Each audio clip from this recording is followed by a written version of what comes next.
সব বিভাগেই থাকবে 24 ঘন্টা নিরাপত্তা, তারপরেও একের পর এক ঘটনা। নিরাপত্তা তো নাই, নিরাপত্তা বলে কিছু নাই বাংলায়। পশ্চিমবঙ্গের মুখ্যমন্ত্রী মমতা ব্যানার্জির যে ডিকশনারি পড়ে আজকাল, সেই ডিকশনারিতে নিরাপদ বলে কোনো বস্তু তিনি রাখেননি। আর যেমন সকলের জন্য এ বাংলা নিরাপদ নয়, তিনি তার ব্যতিক্রম আছে, সে ব্যতিক্রমে দুটো লোকের জন্য নিরাপদ, এক দিদি আর তার খোকা বাবু, আর কেউ নিরাপদ নয় বাংলায়। মমতা ব্যানার্জির যে ডিকশনারি অভিধান, প্রশাসন পরিচালনার অভিধান, তাতে এ বাংলায় নিরাপদ বলে কোনো শব্দের স্থান রাখেনি। কোনো ঘটনা ঘটলেই মানে বক্তব্য হচ্ছে মুখ্যমন্ত্রীদের জরুরি বৈঠকে বসে।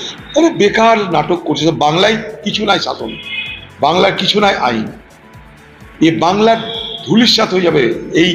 এই মহিলা যদি থাকে ক্ষমতায়, এ বাংলার রসাতলে যেতে যেতে আমাদের অস্তিত্বের সংকট দেখা দেবে। এত বড় কথা বলে রাখলাম।